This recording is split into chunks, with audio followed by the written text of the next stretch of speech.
1,200 pounds of explosives parked out in front of the federal building. General, you're telling me that somebody drilled those columns and then placed explosives on the columns? I say there were 4 demolition charges inside the building. Okay. Told by a blonde female agent that there were files so serious to the government that until those files were located, there would not be any recovery effort. If you remember the Whitewater investigation in Arkansas, all the paperwork was stored in the Murrah Building.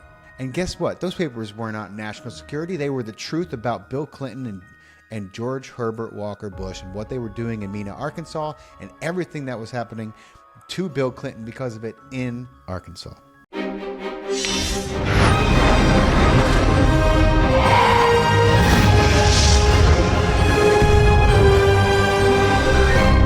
Welcome to Far Out with Faust, everybody. I am Faust Checho, and I am very excited to be bringing you this very special podcast, solo podcast, streaming massive amounts of information on the Oklahoma City bombing. Before I get into the material, I was struck with a very famous quote by John F. Kennedy that he gave on New York, April 27th, 1961. And in that quote, he was addressing the press. But he was giving the American people a warning, one that they should have heeded. In my humble opinion, this is one of the 1,001 reasons why John F. Kennedy was killed. If I may, John said, "The very word secrecy is repugnant in a free and open society. And we are, as a people, inherently and historically opposed to secret societies, to secret oaths, and to secret proceedings. We decided long ago that the dangers of excessive and unwarranted concealment of pertinent facts far outweigh the dangers which are cited to justify it.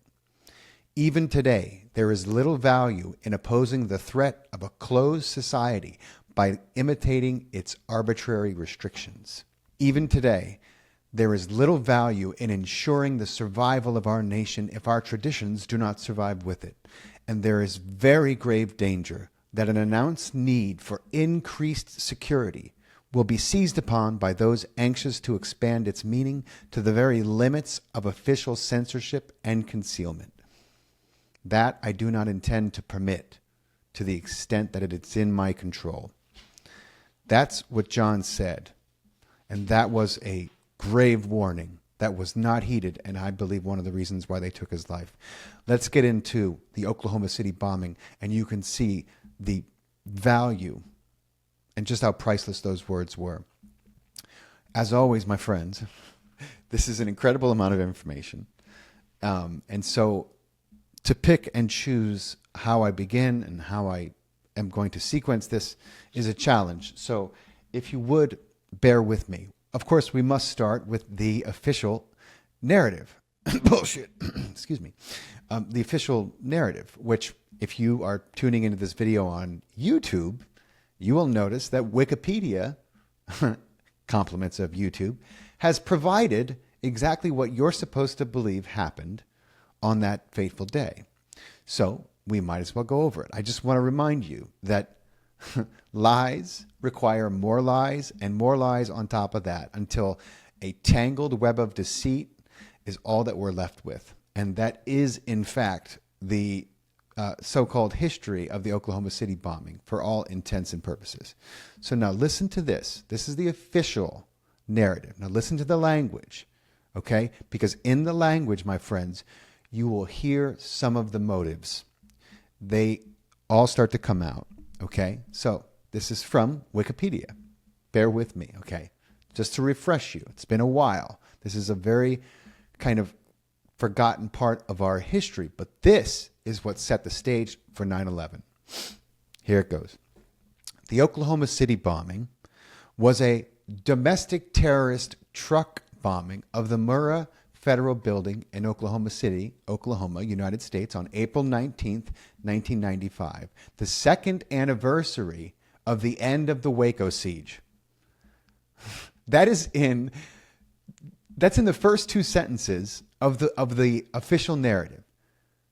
They want you to know Waco siege. Bear with me. It continues. The bombing remains the deadliest act of domestic terrorism in U.S. history. perpetrated by anti-government extremists Timothy McVeigh and Terry Nichols. The bombing occurred at 9:02 a.m.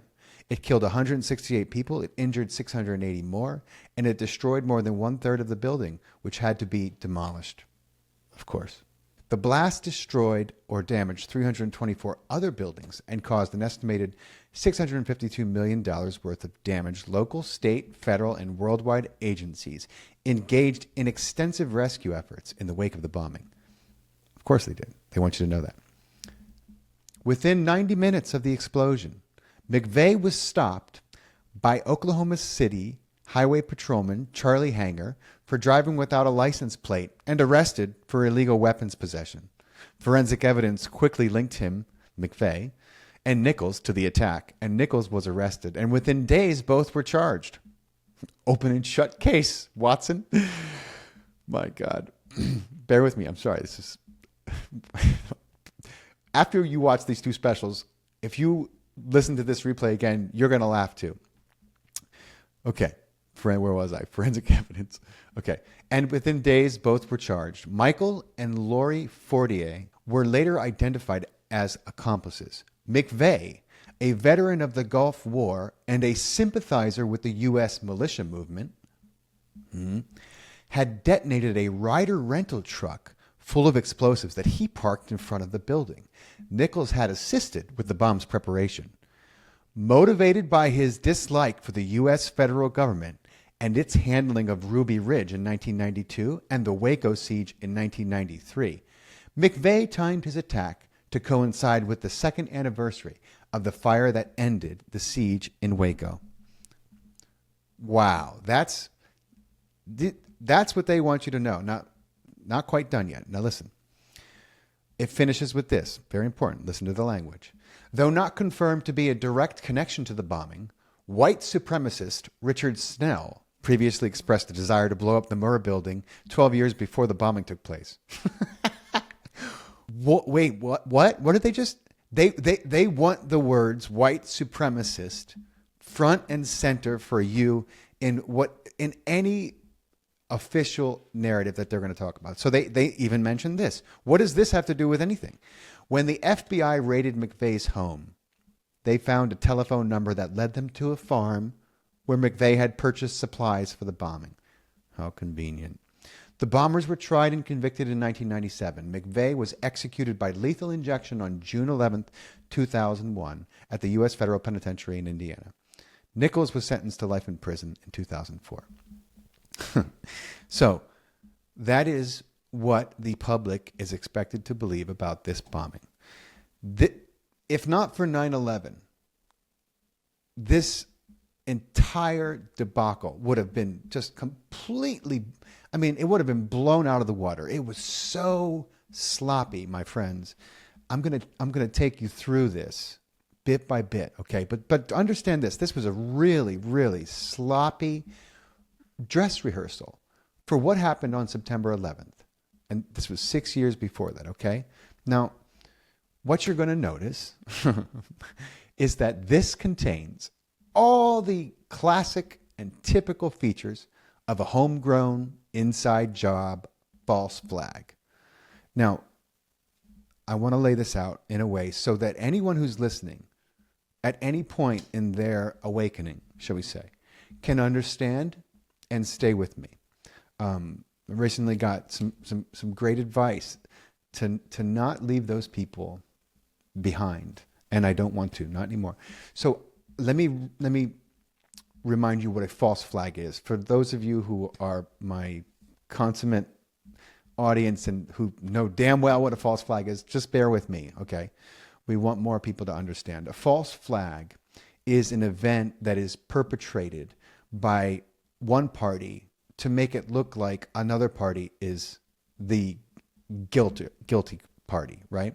An example of this would be, if you go back far enough, pirates knew enough that if they were going to get close enough to a British ship to rob it, it's probably best to take down the skull and bones flag and put the British flag up so that they could get close enough to do what they needed to do. That's kind of the origin of the word, but it is a problem, reaction, solution tactic that they have used ad nauseum for hundreds of years.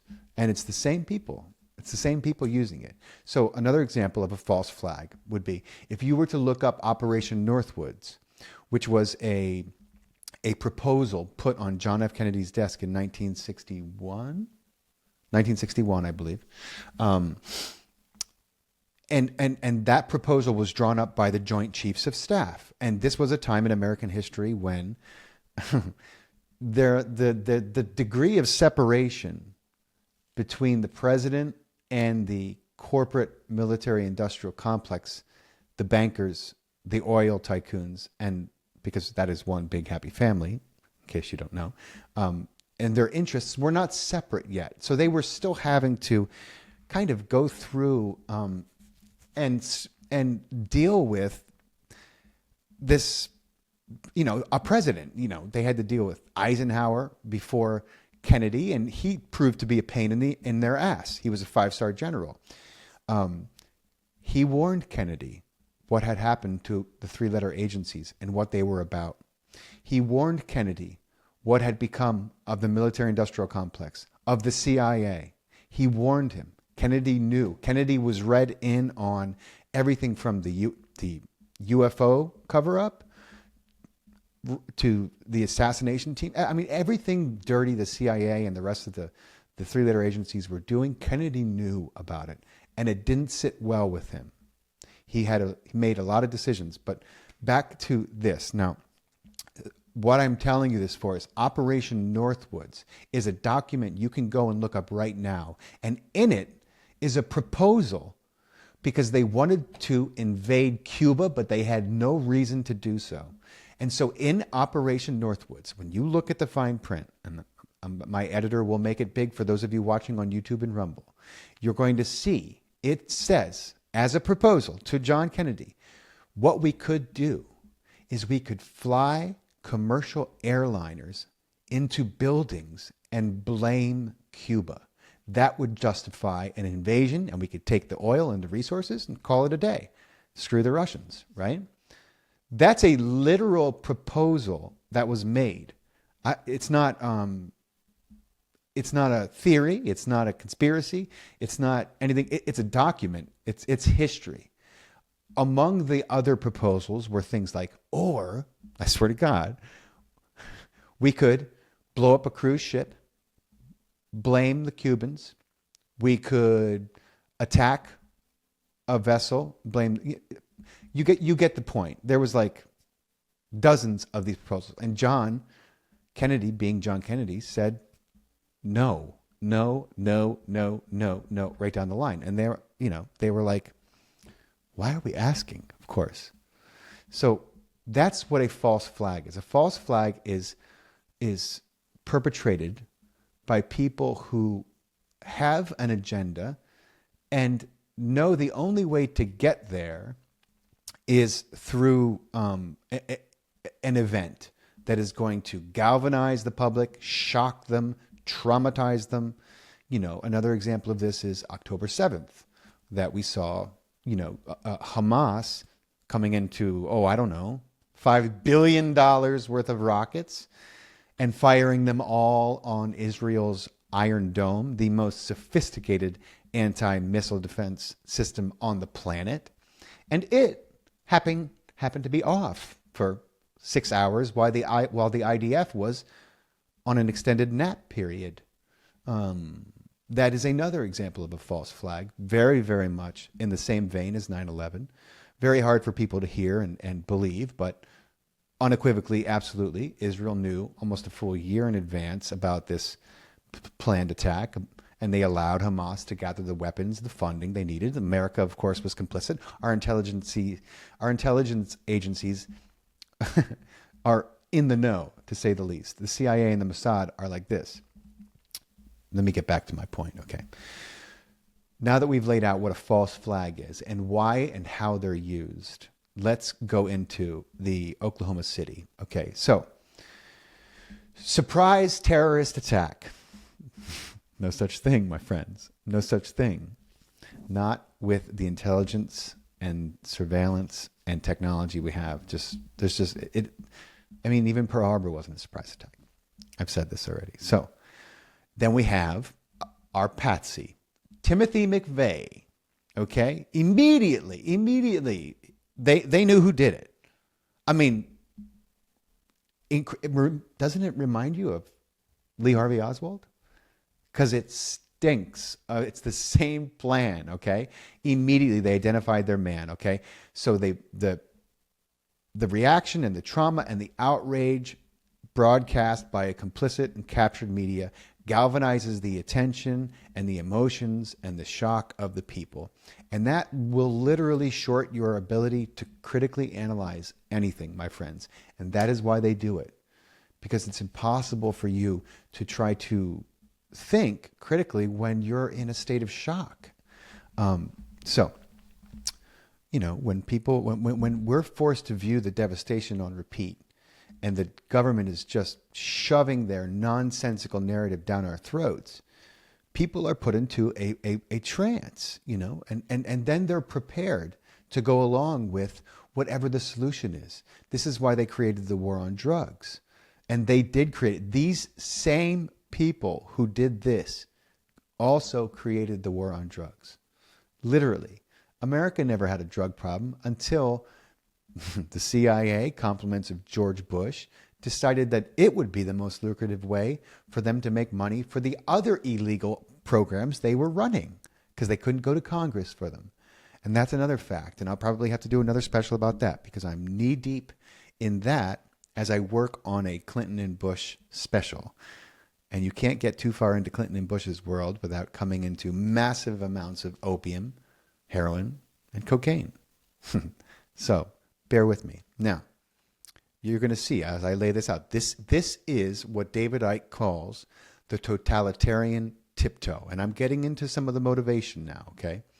Problem, reaction, solution. A series of measures that will delete civil liberties and target, in this case, the Christian patriot, quotes, air quotes for my listeners, or the militia movement, meaning those of us who believe in the First and Second Amendment, the right to bear arms, the thing that the government truly wishes they could take away and is working all the time to.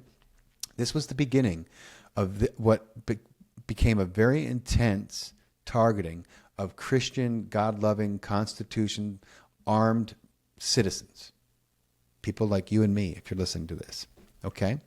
So, the Oklahoma cover story from the government of Bush family legacy and longtime, literally, partner in crime, drug-running Bill Clinton, and law enforcement agencies like the FBI, they claim that McVeigh was connected to a militia underground.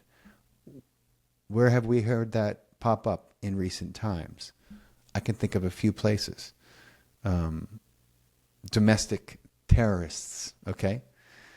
Nichols was executed, and he was portrayed as a white supremacist, as well as Terry Nichols, who, they don't bother to tell you, Terry Nichols, big white supremacist, had 2 marriages, one to a Mexican, one to a Filipino, and he was given life without parole.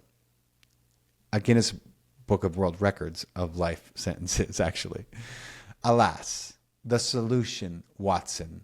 Okay, there's a lot of reasons why they targeted this building. Okay, a lot of reasons. But I want to set the stage for some of those reasons quickly. Okay, anti-terrorism bills were rushed through Congress in the days following the event. Okay, some of them clearly had been written, just like the Patriot Act, well before the attack. Okay.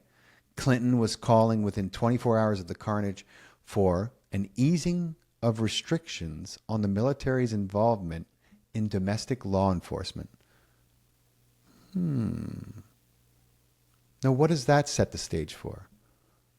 You know what I'm talking about. When push comes to shove, and the New World Order is attempted to be put into place, they know that they're going to need all of their armed forces against a very armed population of Americans.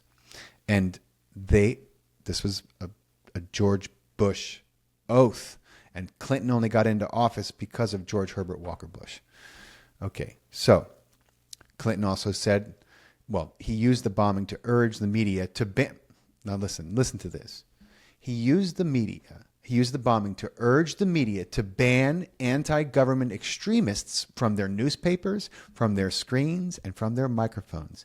And he attacked alternative talk radio shows like Bill Cooper's. Bill Clinton attacked Bill Cooper's radio show, which, if you follow me, you know exactly who Bill Cooper is, William Cooper. And which were, of course, these shows at the time were like podcasts today. In a very literal way. They offered the public a rare opportunity to hear and communicate information that was completely different than what the legacy media propaganda machine was putting out.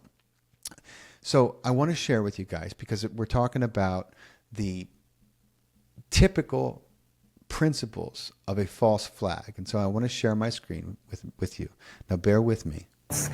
On the one hand, you have the McVeigh who's mad at the government. On the other hand, you have the McVeigh who works for the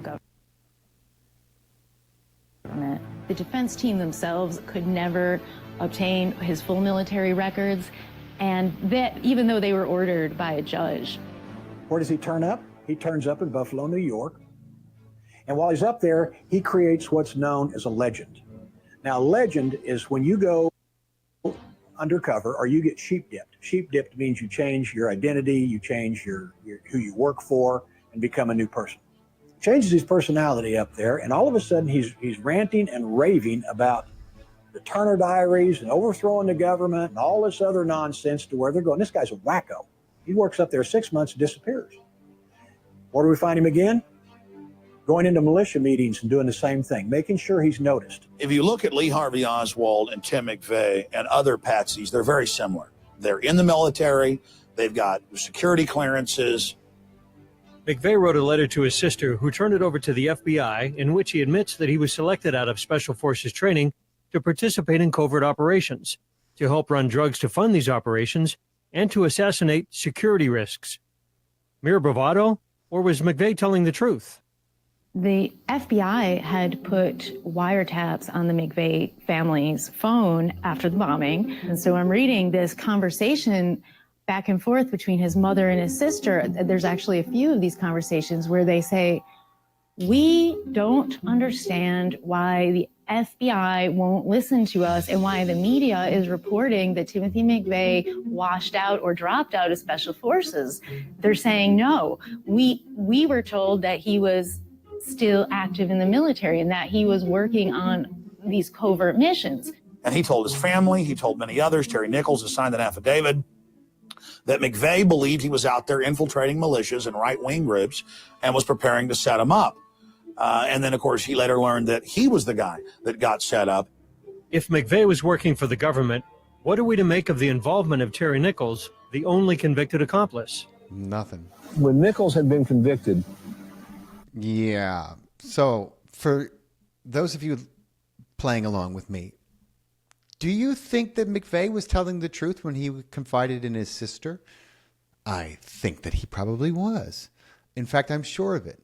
And if you know about Lee Harvey Oswald, you know they did the exact same thing to him. He was an agent for them. He was told he would be infiltrating Castro's inner circle. He was being paraded around as being communist. And his ultimate mission was going to be to get in with Castro and give him a lethal cigar to smoke, which they had been developing with him, with Lee Harvey. And of course, he was a patsy, just like McVeigh. Now, another thing you should be aware of that they were pushing immediately following this is a proposed by ultra-Zionist Charles Schumer, senator for New York.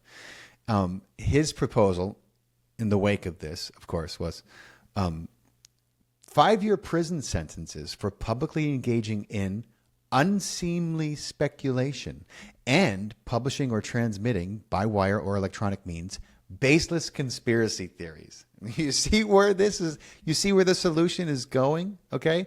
This was, I mean, they did this exact same thing in 9/11. But of course, naturally, the government would be the one to decide what was baseless and what wasn't. Okay. Okay. So obviously that never became law, but you see they began the push of these things, which are still, they're still being rolled out today in many ways. So the canned response, right? The fact that they knew that the this is fucking wild. Wait till I show you this clip. I mean, you just can't make this shit up. They knew that Timothy McVeigh apparently was the mastermind, and they knew why the morning of the bombing. Now, how is that possible? Now, let me play you this clip, okay? Because this is shocking, in my opinion, that they would be so scripted and just kind of without thought to imagine that this was not going to, I mean, maybe it didn't at the time, come off as absolutely incredibly suspicious and unbelievable. So listen to this. Here we go. Many witnesses have officially stated that the Oklahoma County Bomb Squad was conducting a search at the federal courthouse across the street from the Murrah Building 2 hours before the attack. Trish Nix, I ran into her. She was another employee there at HUD, and she had asked me if I had seen the bomb squad that morning. I had said no. I wasn't aware that they had been in the building, and she said yes. She had seen their unit parked in the parking lot of the church across the street. What was the bomb squad doing there? County Appraiser J.D. Reed saw the bomb disposal unit parked outside the courthouse that morning. Despite multiple eyewitnesses, the Sheriff's Department denies this. Under the pressure of mounting evidence, ABC's 2020 reported on many of these puzzling questions a year and a half after the bombing. At issue increasingly for some of the victims and their families, what did authorities know or suspect before the explosion that federal workers and the children arriving at the Murrah Building did not know or were not told?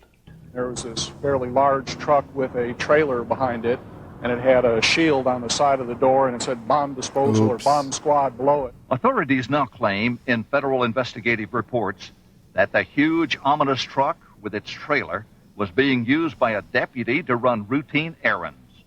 Other documents obtained by 2020 show that someone called the Executive Secretariat's office at the Justice Department in Washington and said the Murrah Building had been bombed. But this was 24 minutes before the blast. No action was apparently taken.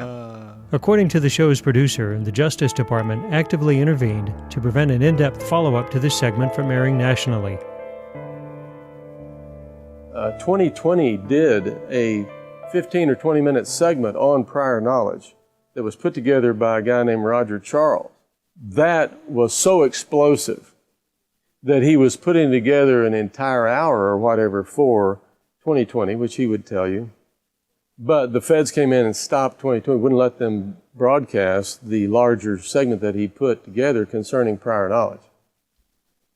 The news channel has learned of another strange development. Apparently, before the bombing, Governor Frank Keating's brother, Mark, had been working on a novel about a terrorist bombing in Oklahoma City. Stranger still, one of the characters in the novel was named Thomas McVeigh. Despite the official denials, the evidence confirms that at least some amount of prior knowledge existed. More ominously, there are suggestions that certain government agencies were fully expecting a bombing to occur that day.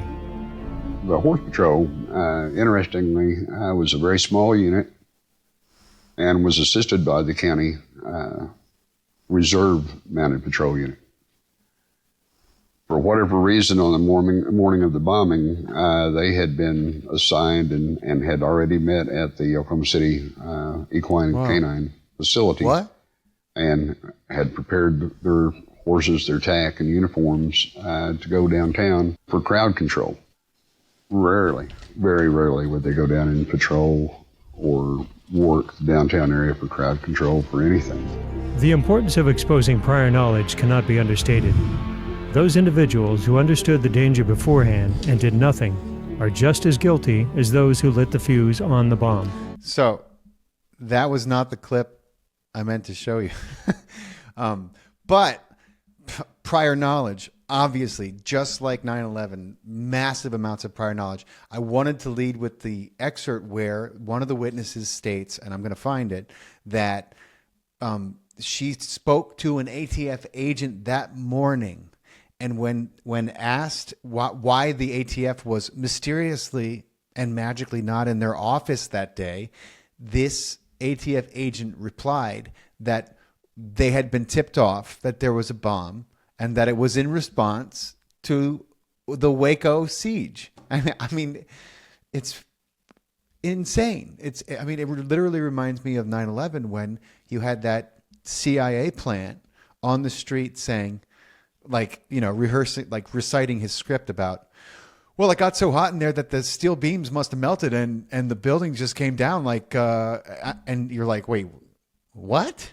And then he just kind of walks away like it's the most insane, on the scene interview that you've ever seen. I showed it in my last, my 9/11 special, but let me see if I can find the video I was looking for. Like I said, there's a lot of information, my friends, but, one of the biggest and most incredible anomalies and insanities about this is the fact that they could not deny that the bomb squad was on the scene before the bomb went off. You know, it takes a while to get your bomb squad uniform on. Then they got to get everyone in the van, and it's not a very... it's hard to remain inconspicuous when you're part of the bomb squad. They got big trucks, big equipment, big everything. You know what I'm saying? You've seen the movies. That's how it is, right? The fact that the bomb squad was on site and that they tried to deny this for so long speaks volumes. And I want to show you, so you just saw that people, literally there was dozens of witnesses reporting the fact that the bomb squad was there. Right? You have Martin Keating, who wrote it, the brother of the Oklahoma governor, Frank Keating. He wrote a novel called The Final Jihad, and it described a terrorist attack on the Oklahoma City bombing. Gee, I wonder who got the idea. You know what? Keating dedicated that book to Knights of the Secret Circle, a secret society. Wow. That's crazy. I wonder who else read it. That reminds me of the book that was written a few years before the Titanic sunk. It was called Wreck of the Titan. It was about an ocean liner that strikes an iceberg and sinks in the deepest part of the Atlantic. Where else have we seen this phenomenon before? Wasn't there also a book written that pretty much outlined 9/11 before it happened? I mean, besides the actual proposal that I talked about in Operation Northwoods. Just a little predictive programming, my friends, just to prepare you for what's to come. This is what they do. The impossibility of the physics in this shit show, which is absolutely comparable to the impossibility of the physics in 9/11. I guess we might as well get into it. A provable lie, my friends, the truck bomb. The FBI said the Murrah Building was destroyed by a single ammonium nitrate truck bomb in a 20-foot Ryder rental truck that was parked outside by McVeigh. The problem is that this is absolutely impossible, and only lies can do the impossible. And I'm going to show you this if you're watching. You've only got... Take a look at the crater and take a look at where the truck was parked to see that this level of explosive power could never have brought down that entire enormous section of the Murrah Building, okay? Inconsistencies out the wazoo. They had some pillars closer to the truck bomb didn't fall at all. Others much farther away did. Remind you of anything crazy? Like 9/11? This was a prelude to the stunning contradictions and impossibilities we saw with the free fall collapse of the World Trade Center buildings, my friend. And just like that event, there was multiple bomb threats, multiple reasons why people couldn't investigate. I want to play you something real quick regarding all this, and then we're going to return to some of the motivation, okay? So, explosives expert and shifting narratives, and then we're going to discuss the car bomb and finish with expert demolition testimony, okay? Let's start with the car bomb.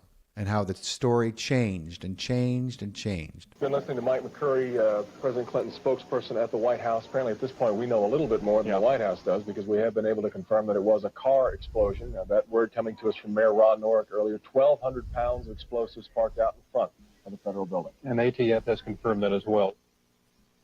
Devin, we're getting more word on that car bomb now. Let's read this straight from the wire. You talked about it a minute ago. The head of the Bureau of Alcohol, Tobacco, and Firearms now says it appears it was a car bomb with as much as 1,200 pounds of explosives packed inside. 1,200 pounds of explosives packed inside that car bomb in front of the federal building. We heard earlier off the wire that from the governor that some of the fatalities were outside and across the street from the building. Now it all makes sense because the bomb was parked outside in a car. We've now moved from 3 bombs inside the building to 1 bomb with as much as 1,200 pounds of explosive parked outside the building. The government official at the ATF will later change this to a Ryder truck in order to accommodate a larger supply of explosives than 1,200 pounds, because that small amount of charge could not do the vast damage done to the Murrah building. But the steady escalation of the amount of explosives on the street and the invention of a bright yellow truck doesn't solve the problems the ATF officials and the obliging media representatives are dealing with. Such a car or truck bomb simply couldn't have taken out those support columns of the federal building. At the World Trade Center bombing in New York, the truck bomb was even larger than the final invention of the ATF at Oklahoma City, and the Trade Center bomb was parked in the garage right next to a support column. Yet all the Trade Center's support columns remained intact. Moreover, the explosive force of any bomb falls off at the inverse cube of the distance from the bomb. The so-called Ryder truck bomb was parked outside the federal building. Now, this may all make sense to that reporter, but it makes no sense at all to anyone with a little time to make comparisons and to do some honest reflection. So the reason why I share that with you is because, of course, a 1,200-pound ammonium nitrate bomb could never have done the damage it did. They had to shift the story, and they did over and over. They went from 1,200 to 1,400 to 2,000 to 4,000, because the people who were looking at the ballistics and the radius were like, wait, what? That's not possible. And it literally wasn't possible. So the narrative had to continue to shift, right? So real quick, one more. So President Clinton just called Governor Frank Keating, and he says that 3 FBI anti-terrorist teams are en route to Oklahoma City. Right now, they are saying that this is the work of a sophisticated group. This is a very sophisticated device, and it has to have been done by an explosives expert, obviously, with this type of explosion. The reporter said government officials stated the bombing was the work of a sophisticated group. The explosive that went off in the building was a very sophisticated device. It would take an explosive expert to have done that amount of damage. Now, these news reports were all made during the first few hours since the tragedy struck. Given a little time, government spokespeople changed all this. It wasn't a sophisticated group, but rather 2 or 3 men of nondescript skills. Nor was it a very sophisticated device. Why, it was just a mix of fertilizer and ammonia that any old farm boy could put together. And the damage, massive as it was in complete concert with the explosives in a car, later a truck, parked out in the street.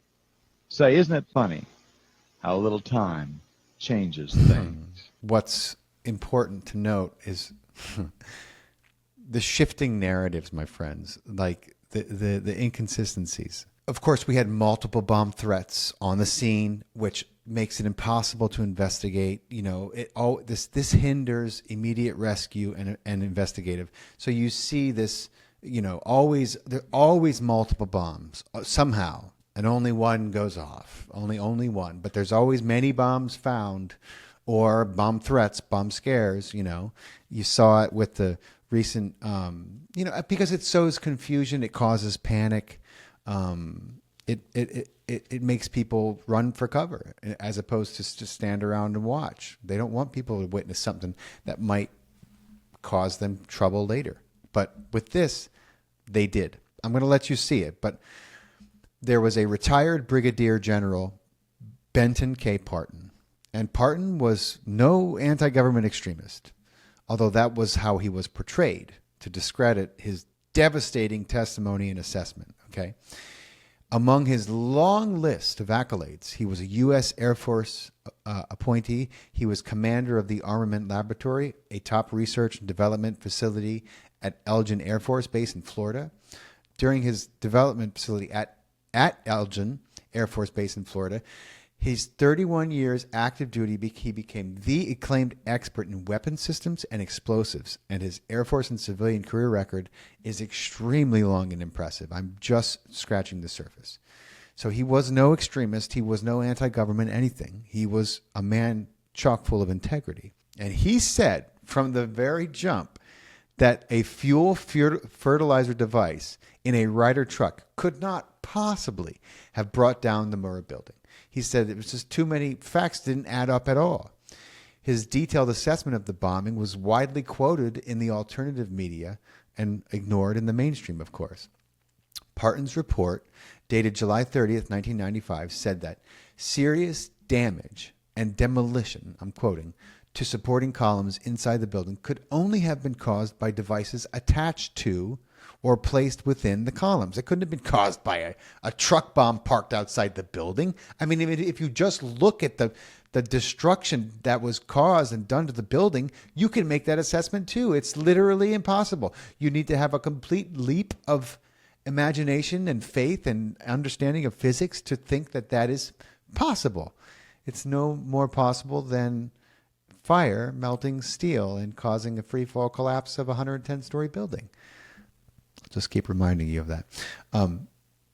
He said it was impossible for it to be achieved by an explosion from outside the building, that the truck bomb could have shattered windows and scattered considerable debris, but the laws of physics did not make it possible to bring down concrete pillars that distance away.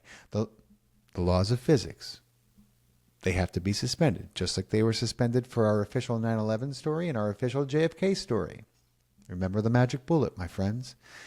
Parton pointed out that most people fail to appreciate how insufficient a blast is in the air and how dramatically its destructive potential drops off just a few feet from the explosion.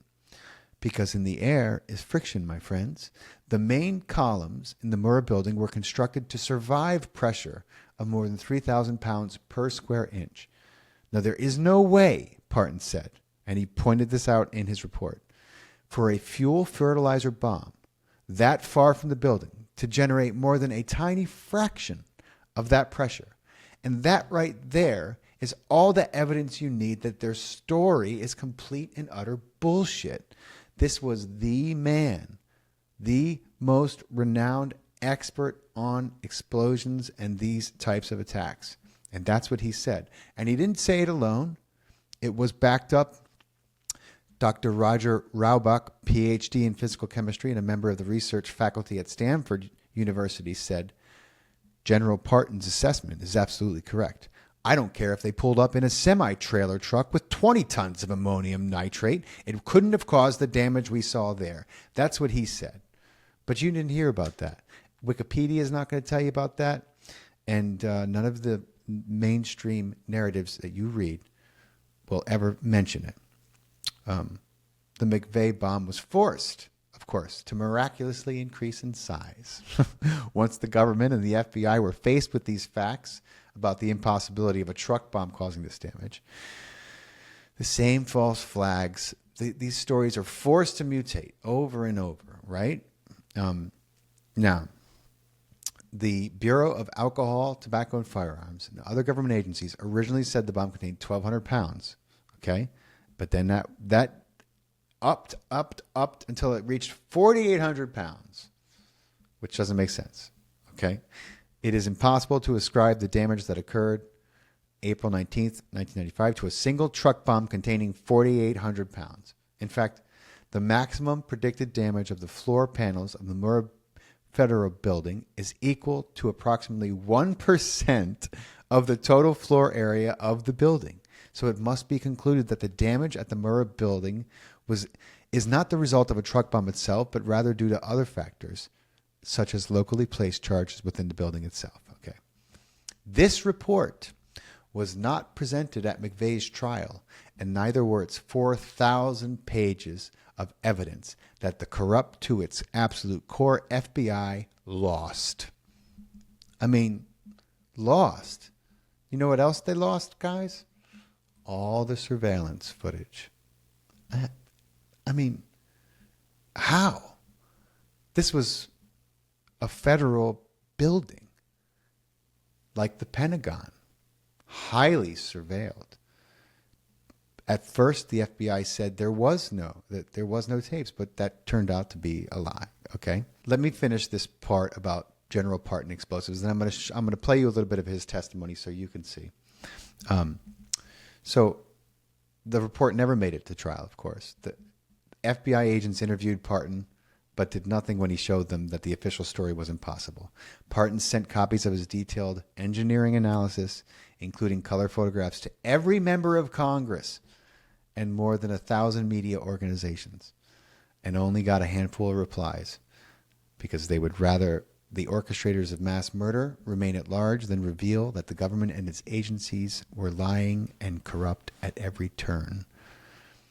Researcher J. Orlin Grabe and others have revealed that a secret Pentagon report on the bombing came to basically the same conclusions as Parton. Grabe said in his research he found that the Pentagon commissioned 9 explosive experts to write reports and then accepted 2 of them as the official report. I bet you can guess why those 2 were accepted. He said that he spoke to both those experts, but they declined to be interviewed because they had confidential agreements signed with the Pentagon. He revealed sources familiar with the Pentagon report told him that the conclusions were the same as the rest of the reports were the same as General Parton. These findings were supported by both science and eyewitness accounts, of course. So we have that. Of course, there was an Oklahoma City bombing investigation commission, okay? And that was a 500-page report. Many witnesses in that report testified to hearing a second bomb go off because when you plant explosives, it's tough to get them all to go off at once, especially back then. You had the seismic record at the Oklahoma Geological Survey at the University of Oklahoma also recorded 2 seismic events. And, they have no explanation for that. Witnesses support this.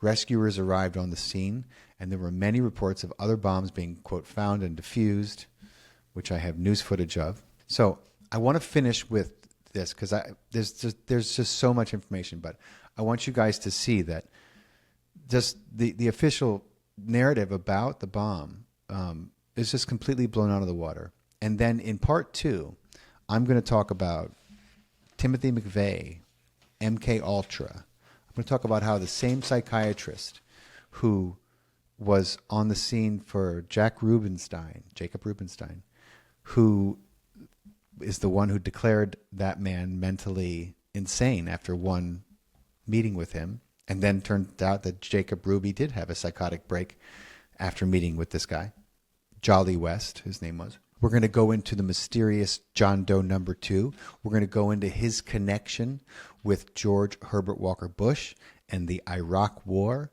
One of these John Does, in all likelihood and probability, came directly from a detention center in Saudi Arabia. I'm going to get into that. You guys aren't going to believe that. We're going to get into the missing surveillance footage. We're going to get into the fact that Timothy McVeigh was, in all likelihood, absolutely under MK Ultra and very much patsied in a way that even he has a hard time consciously explaining. And I'm going to show you all that in part 2 as well. I want to finish with this General Parton clip because I want you guys to know just how nonsensical what they said happened was, according to this man, the expert on this. Found region. And from there, if you reach out to A7 from that location, you're down around 11 pounds per square inch, and an A7 was a very, very massive and heavy column. There's absolutely no way. Now, you could have brought it down from there. But I say this: the maximum reach of the bomb would have been into B3 because that's where the column came down. Mm-hmm. But the truck bomb was not in front of column A3. It was over beyond column A4. And column B4 and B5 in the middle row would have seen a lot more impulse than the column B3, which came down. In fact, it would be about twice as much impulse as column B3. And so if you were going to bring down a column, it would have been B3 or B4 or B5, and certainly not B3. You don't have to go any further than that to know that you have a demolition charge on column B3. Now, if you look at those columns, they have furring strip on them, and they have sheetrock on them. Mm-hmm. And the sheetrock and furring strips are still on them. Down at the first and second floor, some of the sheetrock and furring strips have been knocked off, but you see absolutely no falling damage to those columns. So columns a lot closer than B3 to the truck bomb, still have sheetrock and furring strips around them that weren't even knocked off. Now, you can't think about bringing down a column by blast without cleaning that sort of stuff off if you had the power to collapse that kind of size of a column. So you don't need to go any further than that to know that B3 had a demolition charge. There's no other explanation. It's a closed set. General, you're telling me that somebody drilled those columns and then placed explosives on the columns? Well, they don't need to have drilled it. They could just have placed the actual charge up against that column and have brought it down. But, General, we had a bomb outside. We had a demolition crew inside. How many personnel do you think were involved in this operation?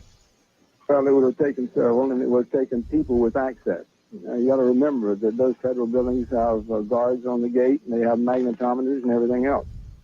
So it's not only a matter of how many people, but who had access. That's the problem. General, is there anything we haven't discussed or have overlooked here? I wanted to point out, I say there were 4 demolition charges inside the building. Okay. And I pointed out that there was one at the junction of the header. Do you understand what he's saying? It's obvious to him where the explosives were placed inside the building, not outside in a truck bomb. Do you understand? Obvious to anyone who actually critically analyzed the and this is why they brought the building down so quick. He had to do this all from pictures. But even he could see with the naked eye and his expertise that this was what has happened. I want to go back to 2 things, my friends, before I let you go, because I started to talk about motivation. I started to talk about reasons why, and I don't want you to leave without having all of them. There's 1 minute. Just give me 5 more minutes, okay? I've told you what's coming in part 2, but we cannot leave without. I mean, when you hear this, guys, listen to this. Day 1, hour 2 of the bombing, the most significant event that happened is when they said they found other bombs in the building. The second most significant event was that they moved everybody back and held them back. There were still people alive trapped in the building, but they came in with 2 trucks and backed them up to the Murrah Building, and a bunch of these guys dressed in blue jackets with no letters on the back started taking boxes of files out and putting them on this truck. We were told by a blonde female agent that there were files so serious to the government that until those files were located, there would not be any recovery effort. If you remember the Whitewater investigation in Arkansas, all the paperwork was stored in the Murrah Building. They had FBI agents over in the fields the west of the Murrah Building picking up paper almost all day long. My God. And it was during this time that early in the investigation that I started receiving some various phone calls. One of them was a phone call from Little Rock, Arkansas.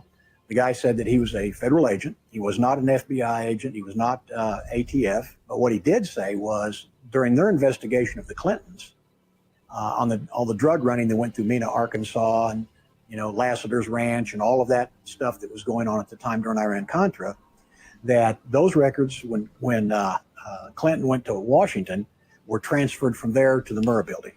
Wow. As someone who's knee deep in all things Clinton and Bush, I can just tell you that they would absolutely destroy a building to cover up what they were doing and what Bill was guilty of, because it is that depraved, it is that sickening, it is that criminal.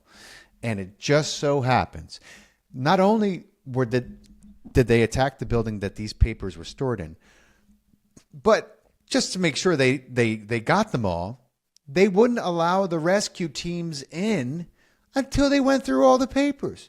So people were dying in the rubble, and they were ordered, clear the rescue team out. Nothing, there's papers so important in there that everything else has to wait. And guess what? Those papers were not national security. They were the truth about Bill Clinton and George Herbert Walker Bush and what they were doing in Mena, Arkansas, and everything that was happening to Bill Clinton because of it as governor of Arkansas. I mean, atrocious. The criminal. I mean, they're just such criminals.